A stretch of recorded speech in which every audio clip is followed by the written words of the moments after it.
신앙인은 두 가지를 잘 정립해야 합니다. 하나는 나라는 존재에 대한 정의, 내가 누구인지에 대한 존재에 대한 정의를 하는데 우리는 그것을 일컬어서 정체성이라고 부릅니다. 보통 나는 누구인가 이런 철학적인 질문들을 꼭 해보라고 또 해야 한다고 여러분들 살다 보면 한 번쯤은 다 들어보셨을 겁니다. 나는 누구인가. 솔직히 내가 누군지 잘 모르겠는데 계속 그런 질문은 해보라고 누군가가 계속 얘기를 하죠. 근데 여러분, 나는 누구인가라는 질문 자체도 중요하지만 나는 누구인가라는 질문을 던질 때 어떤 기준이 없이 그냥 내가 누군가라고 하고 질문을 던지면 그 질문에 대한 답은 방향성이 없는 허무주의에 빠질 수도 있습니다. 여러분 누구십니까? 라고 하는 그 질문 앞에 기준이 없이 하다 보면 나는 태어나서 살다가 죽어. 나는 아무것도 아니야. 뭐 이렇게 결론에 이르는 사람들이 있어요. 철학적으로. 그런 걸 일컬어서 허무주의라고 합니다. 아무것도 아니라는 거죠. 인생이라고 하는 건. 어떤 기준이 없이 어떤 방향성이 없이 그냥 나는 누구인가 라고 정체성을 내리라고 하면은 이러한 결론에 이를 수 있다는 거죠. 여러분, 신앙인에 있어서 정체성의 그 기준이 무엇일까? 우리가 신앙인으로서 정체성을 가져야 되는데 그 신앙인이 정체성을 내릴 때 그 기준은 곧 사명이라고 하는 겁니다. 사명이라는 기준으로 내가 누구인지를 밝혀나가는 과정, 이게 신앙인의 정체성이죠. 근데 여러분, 사명은 내가 만들어내는 것이 아니라 우리는 알고 있다시피 사명은 하나님께서 나에게 주신 것, 하나님께서 나에게 이 땅에서 어떠한 삶을 살고 어떠한 역할을 해야 되는지를 하나님께서 주신 것을 일컬어서 사명이라고 합니다. 모든 신앙인은 공동의 사명이 있습니다. 모든 신앙인의 공동의 사명은 이 땅에 하나님의 나라를 세워가는 공동의 사명이 있습니다. 신앙의 영역으로 참여한 모든 사람들에게는 필수적으로 이 사명이 부여가 되죠. 그런데 이 공동의 사명, 즉 하나님의 나라를 이 땅 가운데 이뤄가는 이 공동의 사명을 이뤄가기 위해서 각자에게 주신 부르심이 있습니다. 각자에게 주신 부르심, 이걸 일컬어서 개별적인 사명이라고 합니다. 이것이 신앙인이라고 하는 사람, 곧 신앙인 나의 정체성이 되는 거죠. 내가 신앙인이라고 하면 공동의 사명이 있고 그 공동의 사명인 하나님의 나라를 이루어가기 위해서 각자에게 부여된 개별적인 사명이 있습니다. 그 개별적인 사명, 그것을 붙잡으면 그것이 바로 신앙의 정체성이 되는 거죠. 그런데 이 사명이라고 하는 거는 여러분들 많이 들었을 거고 지금도 고민하고 계시겠지만 이게 쉽게 정립이 잘 되지 않습니다. 잘 세워지지 않는다는 특징이 있어요. 한번 정체성을 세우고 싶기는 한데 그것을 세워나가는 데 있어서 굉장히 어렵다라고 하는 거죠.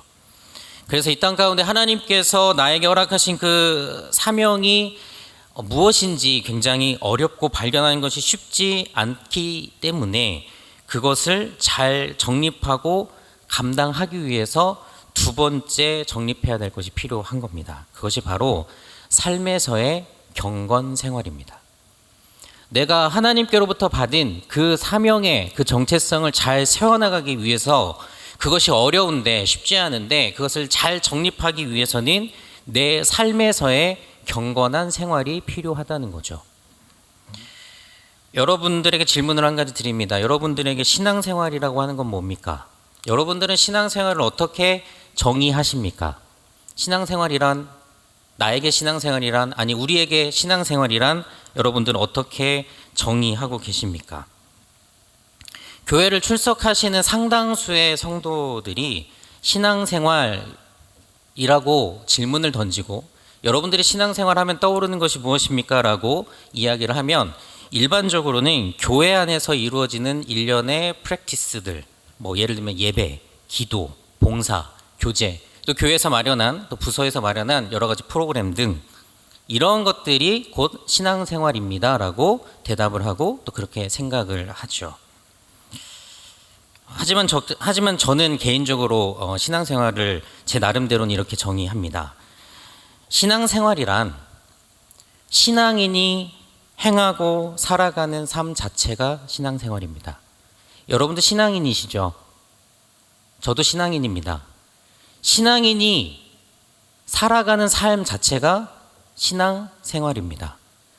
어떠한 특별한 내가 교회라고 하는 특정 공간 안에서, 그리고 혹은 교회라는 공동체가 제공해주는 어떤 것에 의해서 그것만을 계속적으로 행하는 그것이 신앙생활이라고 정의할 수도 있겠지만, 그것은 사실은 신앙인이 살아가는 그 삶 자체의 부분집합이죠. 엄밀하게 말하면 신앙생활이라고 하는 것은 내가 신앙인이라는 정체성을 갖고 있다면 그 신앙인이 살아가는 삶 자체가 곧 신앙생활이라고 할 수 있습니다. 단순히 교회라는 어떤 특정 공간 안에서, 교회라는 공동체가 제공해준 어떤 프로그램 안에서 이루어지는 것만이 신앙생활이 아니라 그 밖에 오히려 여러분들이 살아가시는 더 많은 시간을 투자하고 살아가시는 그 삶의 자리에서 이루어지는 모든 여러분들의 행위, 그것이 바로 신앙생활이라고 할 수 있죠. 여러분, 이 생각이 명확하게 자리를 잡은 사람은 교회와 삶에서의 마음과 태도가 결코 분리되지 않습니다. 한번 여러분들 진단해 보세요. 여러분 스스로가 교회 안에서의 여러분들의 마음, 여러분들의 태도, 여러분들의 자세와 교회 밖을 나가서 여러분들이 살아가시는 그 삶의 영역에서의 여러분들의 마음과 태도, 이 자세가 분리되지 않고 구분되지 않고 그 하나의 마음으로 움직이는 사람은 내가 살아가는 모든 삶의 현장과 내가 살아가는 모든 순간순간이 다 신앙생활이다라고 하는 생각을 갖고 있는 사람의 특징이라고 하는 거죠. 직장에서든 학교에서든 가정에서든 내가 거하는 곳에서 여러분들의 세속적인 역할은 달라질 겁니다. 직장에 가면은 직원이겠죠. 가정에 있으면 뭐 딸이나 아들이거나 또 부모가 되신 분들은 뭐 가족의 가장이 될 수도 있고요. 엄마가 될 수도 있고. 여러분들의 학교에 가면 학생이거나 여러 가지로 여러분들이 거하는 곳마다 여러분들의 세속적인 그 역할들은 바뀌어 나갑니다. 그런데 신앙인이라는 정체성을 가운데 두고 살아가는 사람은 내가 세속적인 상황 가운데 그 세속적인 역할들이 바뀌어 간다 할지라도 그 속에서 내가 신앙인의 정체성을 먼저 내세우고 교회에서든 가정에서든 직장에서든 학교에서든 어디에서든 그 마음과 그 태도와 그 정신으로 살아간다는 거죠. 그것이 구분되지 않고 그것이 흔들리지 않고 거기에서 갈등하지 않고 하나님께서 주시는 그 정체성이 신앙인의 정체성, 사명의 정체성, 그것을 갖고 살아간다면 그 사람의 삶의 방향과 행동은 변함이 없을 겁니다. 이러한 삶 자체를, 내가 살아가는 삶 자체를 신앙생활이라고 생각하면서 살아가는 사람의 특징이 한 가지 있는데 바로 코람데오 정신이에요. 여기 써 있죠. 코람데오, 하나님 앞에서. 하나님 앞에서라고 하는 그 정신으로 살아가는 모습을 보이게 됩니다. 여러분, 하나님은 교회에만 계셔서 교회에 오면 만나 뵙는 분이죠. 아니길 바랍니다. 여러분들의 마음 가운데 하나님은 그러한 분이 아니길 바라요. 여러분, 하나님은 여러분들이 어디에 있든 무엇을 하든 어떤 생각을 하든 은밀한 곳에서 무엇을 하든 다 아시고 지켜보고 계시다라고 하는 그 사실 그냥 잊어버리고 망각하고 생각 안 하고 살고 싶으시겠지만 하나님 더 괴롭습니다. 여러분, 하나님의 입장에서 한번 생각해 보셨어요? 여러분들이 죄 짓고 있는 현장을 보고 싶지 않아도 봐야 하는 하나님의 입장을 한번 생각해 보세요. 난 굳이 저거 보고 싶지 않은데 봐야 해요. 왜? 보이니까. 다 보고 계시고 다 알고 계시고 심지어는 마음 가운데 무슨 생각을 하는지, 어떠한 생각과 어떠한 것이 그 중심과 마음에 자리 잡고 있는지조차도 다 보셔야 되는 하나님의 입장을 여러분들 한 번쯤 생각을 해보신다면 코람데오 정신이라고 하는 것, 그거는 내 삶의 순간순간 내 삶 자체를 신앙생활로 생각하면서 살아가는 사람이 가질 수 있는 신앙의 한 모습입니다. 사랑하는 여러분, 코람데오 정신을 갖고 있는 사람이 죄를 범하고 있는 자리, 죄악된 생각과 죄악된 판단, 그것을 아무렇지 않게 내 자신을 아주 합리화하면서 그렇게 살아가는 것이 가능할까요? 가능하다고 생각하시는 분 계시겠죠? 저는 그 생각 자체가 불가능하다고 봅니다. 왜냐하면 죄를 합리화하는 생각하고 코람데오 하나님 앞에 서 있다라고 하는 그 정신이 공존할 수 없다고 저는 생각하죠. 하나님을 믿는 사람의 경건하지 못한 그 삶은 여러분 하나님을 눈앞에 두고 하나님 뻔히 계신지 알면서도 버젓이 죄를 범하는 아주 뻔뻔하고도 교만한 태도이기 때문에 그렇습니다. 여러분이 그렇게 뻔뻔하고 교만하게 살고 싶으면 코람데오 정신과 여러분들이 갖고 있는 죄를 합리화하는 생각이 공존할 수 있다고 굳게 믿고 살아가시면 됩니다. 나는 평생 뻔뻔하고 교만한 신앙으로 살 거야. 하나님 앞에 있어도 나는 내 마음껏 죄 지으면서도 이것이 죄가 아니야 라고 얼마든지 합리적으로 설명하고 논리적으로 말할 수 있어 라고 여러분들이 얼마든지 말하면서 사는 그 삶을 살 수 있다면 그렇게 선언하시고 선포하시고 살아보시기를 바랍니다. 근데 제 생각에는, 제 신앙에서는 이게 공존이 안 돼요. 어떻게 하나님 앞에서 하나님 보고 계시고 하나님께서 나를 지켜보고 계시는 가운데 내가 버젓이 죄를 범하고 뻔뻔하게 가능할까? 여러분, 여러분들의 경건의 생활이 교회 안에만 머무르고 이 안에서 제공되고 이루어지는 것만으로 여러분 만족하고 있다면 여러분의 일상과 삶에서의 신앙생활은 분명히 상당 부분 오염되어 있을 겁니다. 여러분들의 신앙이 오염되어 있다라고 하는 그 상황을 한 번쯤 생각해 보시기 바랍니다. 내가 여기에서 정말 좋은 우리 공동체 안에서 제공받는 걸로 잘 충전했다가 일주일 동안은 그냥 내가 하고 싶은 대로 내 마음대로 내 기준대로 내 합리화대로 그렇게 살아가는 그 삶을 계속 반복하면 반복할수록 여러분들의 신앙은 상당 부분 오염되어 있을 겁니다. 왜냐하면 여러분들이 살아가시는 그 세상이 그렇게 호락호락하지 않기 때문이죠. 여러분들을 잘 보호해주고 여러분들이 신앙을 잘 지켜나갈 수 있도록 돕는 세상이 아니라 어떻게 해서든 여러분들을 넘어뜨리려고 하고 어떻게 해서든 여러분들을 지옥 백성 되게 하려고 하는 그 악한 영들의 유혹과 시련의 그 요구들이 끊임없이 여러분들을 공격하고 있는 것이 여러분들이 몸담고 살아가는 세상이기 때문에 그렇죠. 또한 여러분들 아직 젊은 청년들 아닙니까? 얼마나 꿈이 크고 하고자 하는 게 많고 여러분들을 유혹하는 것들이 얼마나 많겠어요. 내가 정립하고 세워나가야 될 신앙의 그 기초와 기틀이 아직까지 단단해지지 않은 상황 가운데서 수많은 것들이 여러분들을 유혹하고 여러분들에게 밀려온다면 여러분들 거기 버틸 수 있는 힘이 있냐고 질문을 드려봅니다. 여러분들의 상황들이 여러분들을 쉽게 놔두지 않아요. 여러분 둘러싸인 환경, 이 시대, 이 사회의 배경, 여러분들의 현실적인 삶의 자리가 안전하고 괜찮은지 한번 물어봅니다. 그 속에서 여러분들의 마음은 어떻습니까? 여러분들의 마음 평안하십니까? 여러분들 요즘 무엇에 관심 갖고 계십니까?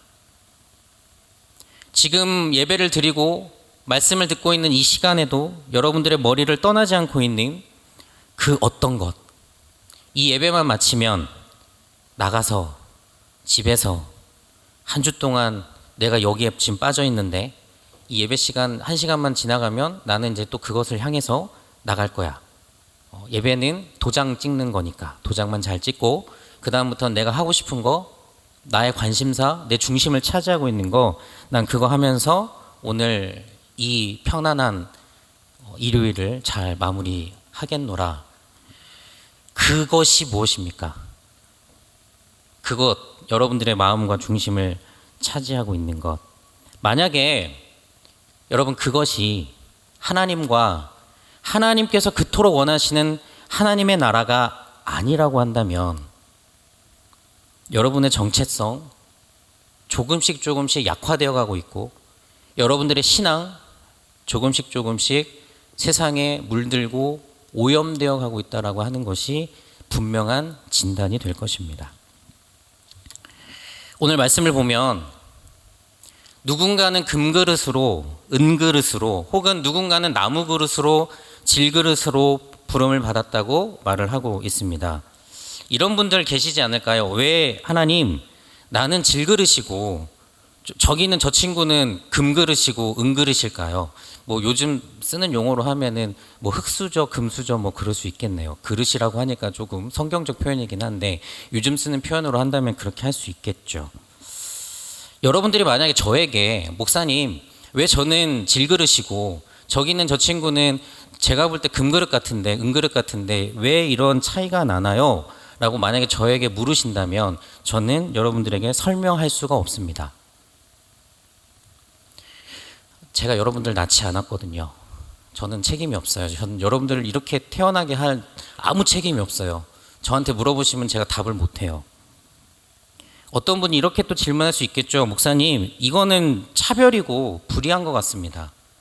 내가 질그릇 인생이고 저기는 저 친구가 금그릇 인생이라고 하는 것에 무슨 마땅한 이성적인 설명이 없습니다. 제가 좀 납득이 안 됩니다. 그래서 이거는 차별이고 굉장히 불의합니다. 왜 그럽니까? 라고 또 저한테 질문을 하신다면 저 또한 여러분들에게 뭐라고 설명할 답이 없습니다. 제가 여러분들을 낳지 않았습니다. 저는 여러분들이 이렇게 살라고 저 여러분들에게 그 조건을 마련해 주는데 1도 기여한 바가 없어요. 설명이 잘 안 될 것 같아요. 근데 여러분, 제가 한 가지 분명한 건 있습니다. 조건이 다르고 그 다른 조건으로 인하여서 여러분들이 혹시 불평과 원망의 이유로 그것을 삼고 살아가고 있다면 여러분 그것이 비극이라고는 말씀드릴 수 있어요. 여러분들에게 주어져 있는 어떠한 조건을 내가 불평과 원망으로 삼는 이유로 그렇게 생각하시고 살아가고 있다면 여러분들의 그 삶은 지금 비극이다라고 정의 내려드릴 수는 있습니다. 제가 말씀드리는 것이 어떠한 조건들 중에 되게 불이한 것들이 있죠. 사회 부조리랄지 공정하지 못한 것들, 이러한 것들까지도 여러분들 다 목사님 그것도 다 받아들이라는 얘기입니까? 제가 지금 그것을 이야기하는 건 아니에요. 그 불의함에 눈 감으면서 다 인정하고 다 수용하라 그런 이야기가 아닙니다. 그런데 여러분 한번 잘 생각해 보십시오. 여러분들이 만약 여러분들의 마음 가운데 나는 질그릇이고 저 옆에 있는 사람은 금그릇이고 은그릇인데 그것에 대해서 여러분들이 혹시 불평하고 원망하고 있는 그 불평과 원망의 조건이 비단 불의한 것 때문만일까요? 불의해서 부조리해서 그래서 지금 내가 불평하고 원망하는 이 불평과 원망이 굉장히 합리적이고 굉장히 타당하다 이렇게 생각하고 계십니까? 만일 불의하다라고 판단하는 기준이 지극히 여러분 개인적이거나 아니면 지극히 세속적인 어떠한 관점에 머물고 있다는 생각은 해본 적 없으십니까? 여러분 신앙인은요 가르쳐 드립니다. 신앙인은 그릇이 다르다는 것을 어떻게 이해해야 되냐면 하나님께서 이 땅에 허락하신 우리들 각자에게 주신 그 사명이 다르다. 주님의 나라를 위하여 쓰시고자 하는 하나님의 그 마음 가운데 그 쓰임이 다르다는 관점으로 볼 수 있어야 합니다. 다시 한번 말씀드립니다. 신앙인의 그릇이 다르다는 것은 어떤 사람은 금그릇이고 어떤 사람은 은그릇이고 어떤 사람은 나무고 어떤 사람은 질그릇이라는 것은 그 형평성에 맞지 않고 불의하고 부조리하다 그것으로 바라보는 것이 아니라 이 땅 가운데 주님의 나라 하나님의 나라를 만들어가는 데 있어서 하나님께서 부르신 그 부르심 사명의 부름의 차이가 있고 그 쓰임이 다르다. 이것이 신앙인이 그릇이 다른 것을 바라보는 관점입니다. 여러분 그 관점으로 바라볼 때 선인과 악인이 구분이 되고요. 신앙인 안에서도 서로 조건과 능력을 상호 존중하고 격려하고 이해할 수 있습니다. 근데 더 중요한 게 있습니다. 그거는 알겠어요. 뭐 조건적으로 다를 수 있다. 태어난 것도 다르고 능력치도 다르기 때문에 하나님은 그것에 맞게끔 불러주시고 그 부름에 맞게끔 그 사명을 부여하신 것 알겠어요. 그런데 사실 더 중요한 거는 그 그릇 자체보다도 그 그릇의 상태에 있습니다. 오늘 말씀에 보면은 그 그릇이 쓰임을 받으려면 어떻게 돼야 된다라고 표현하고 있죠? 깨끗해야 돼요. 그 그릇이 깨끗해야 된다라고 하는 것이 전제 조건입니다. 여러분, 세상의 관점은요, 세상이 그릇을 바라보는 관점은 이것이 금그릇이냐 질그릇이냐를 보고 그것으로 인해서 누가 누구보다 상대적으로 우월하다, 누가 누구보다 상대적으로 열등하다, 그래서 우월감과 박탈감을 만들어내고 그 속에서 불평과 원망, 불공평과 불의함을 계속적으로 이야기하게 합니다. 그런데 성경이 그릇을 바라보는 관점과 관심은 어떤 사람은 금그릇이고 어떤 사람은 질그릇이다 할지라도 더 중요한 거는 금그릇도 깨끗해야 쓰임받을 수 있고 질그릇도 깨끗해야 쓰임받을 수 있다는 관점으로 바라봅니다. 정결한 상태, 즉 사용할 수 있는 상태, 그게 그릇의 가치를 결정한다는 거죠. 여러분, 그 안이 정결하지 못하면, 깨끗하게 유지되지 못한다고 하면 아무리 그것이 금그릇이라고 하더라도요, 사용할 수가 없습니다. 여러분, 그릇은 사용이 될 때 의미가 있는 겁니다. 우리 어머니들 보면은 그릇을 사놓고 전시만 해놓으시는 분들 많아요. 고개를 많이 끄덕이시네요. 집에서 많이 봤거든요. 많아요. 여러분, 그 그릇이 여러분들 눈에 혹시 가치 있게 보이시던가요? 여러분, 생각보다 우리는 항상 쓰던 걸 많이 씁니다. 내가 꼭 쓰는 거 쓰고요. 걔가 가장 깨끗해요. 항상 쓰고 닦고 하니까요. 하나님께서 사람을 바라보시고 하나님께서 우리들을 그릇으로 비유하셔서 그릇으로 바라볼 때는 그 겉에가 금을 박아놨든 다이아몬드를 박아놨든 그거는 하나님께서 너를 금 그릇으로 사용할 거야. 너를 다이아몬드 박힌 그릇으로 사용할 거야. 너를 나무 그릇, 질그릇으로 사용할 거야 라고 여러분들을 그렇게 조성하시고 만드시며 그 사명을 부여하셔서 이 땅 가운데 보내주신 거기 그뿐이에요. 그런데 그 그릇은 하나님께서 쓰시고자 하는 거고 사용하시고자 하는 거라서 그것을 쓰고자 사용할 때는 그 겉에 있는 금칠했는지 은칠했는지는 그리 중요하지 않아요. 그 안에가 깨끗한지를 보는 거예요. 얼마나 정결한지를 보는 겁니다. 그렇기 때문에 여러분, 신앙적 판단은 분명해요. 금그릇인가 질그릇인가에 초점을 맞추는 것은 그가 이 땅에 부여받은 사명의 종류예요. 종류. 그런데 정작 중요한 거는 그 그릇을 지금 현재 사용할 수 있느냐의 문제입니다. 이 사람이 현재 하나님으로부터 쓰임을 받을 수 있는가 없는가, 그것을 하나님은 관심 있게 보는 겁니다. 그렇기 때문에 금그릇이라고 좋아할 일도 아니고 질그릇이라고 절망할 일도 아니에요. 좋은 조건을 주셨고 하나님께서 많은 능력을 주셨는데 그것을 하나님을 위해서 헌신하고 쓰지 못할 만큼 그 그릇 안의 상태가 더럽고 오염되어 있고 추하면 아무 소용없는 거죠.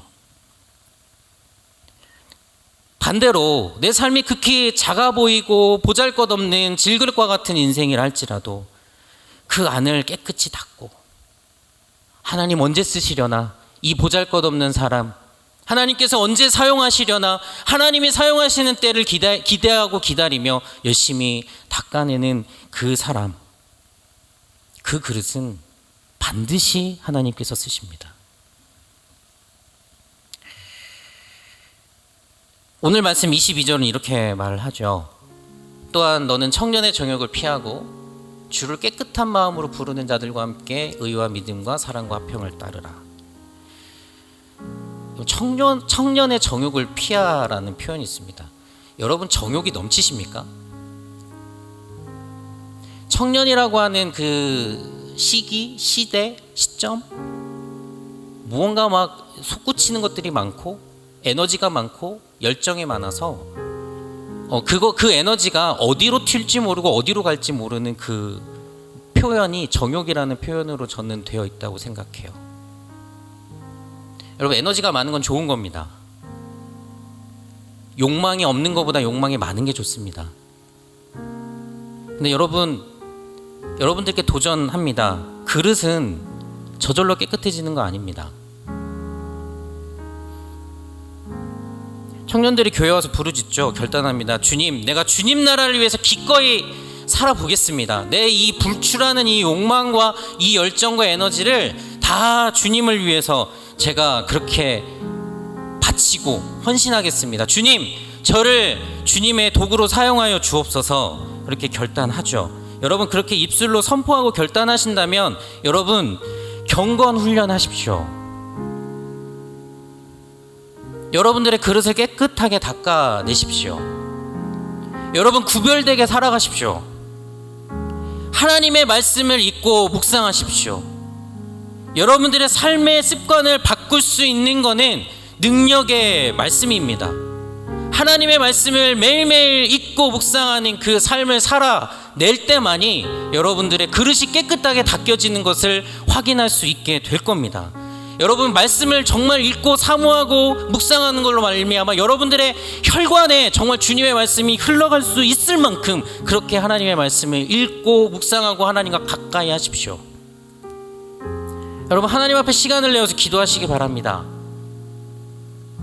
여러분, 바쁘십니까? 많이 바쁘시죠?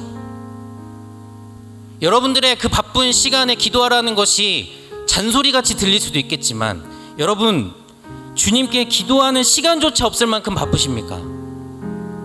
여러분들의 기도를 통하여 하나님과 소통하고 대화하고 하나님 앞에서 내 부족한 것과 회개해야 될 것들을 내려놓는 그 시간마저 없을 만큼 바쁘십니까? 경건훈련이 여러분들에게 꼭 필요하고 여러분들 그렇게 주님 앞에 기도하고 할 때 그릇이 닦이는 겁니다. 시간의 문제가 아니라 마음의 문제입니다. 시간이 없어서가 아니라 마음이 없어서입니다. 여러분들에게 그 결단이 반드시 있기를 바랍니다. 여러분, 성경은 말합니다. 선을 가까이 하면 악과 멀어지게 되어 있습니다. 선함을 내 삶 가운데 쌓아가면 악한 것들은 내 삶에서 물러가게 되어 있습니다. 악한 것들이 담겨질 틈이 없이 깨끗하게 닦이면 하나님께서는 그때서야 비로소 그 사람을, 그 그릇을 사용하십니다. 사랑하는 여러분, 주님 생각으로 바빠지시기를 주님의 이름 축원합니다. 말씀 읽고 기도하고 경건을 훈련하고 교회에서만이 아니라 교회 밖에서도 목사님과 리더들이 기속적으로 여러분들에게 기도를 보내고 말씀을 보내면 그냥 스팸처럼 지나가지 마시고 한 번쯤 거기에 머물러서 그것을 바라보며 그 안에 담겨져 있는 나에게 필요한 오늘 이 말씀이 무엇인지, 내가 꼭 해야 될 기도가 무엇인지를 거기에서 찾아서 하나님 앞에 엎드리는 그 사람, 주님 나를 써주시옵소서라고 말만 하는 것이 아니라 삶을 신앙의 생활로 만드는 그 사람, 여러분, 그 사람이 하나님께 쓰임 받습니다. 사랑하는 여러분, 구별되고 정결한 삶, 너무 뻔한 이야기 같지만 여러분, 한 번도, 여러분 평생에 단 한 번도 제대로 내 삶에서, 내 인생에서 구현하지 못하고 생을 마감할 수 있습니다. 여러분들의 인생 천년 만년 될 것 같죠? 이 땅에 올 때는 순서가 있을지 몰라도 갈 때는 순서가 없습니다. 여러분들의 삶을 종말론적으로 살아가지 아니하면 나에게 어떠한 삶이 닥칠지 모르는 이 위험천만한 사회 속에서 여러분들 지금 방금 말씀드린 이 정결하게 사십시오, 구별되게 사십시오, 여러분들의 그릇을 닦으면서 하나님의 말씀을 묵상하고 기도하며 사십시오라고 하는 이 외침을 여러분들 인생 가운데 단 한 번도 구현해보지 못하고 생을 마감할 수도 있습니다.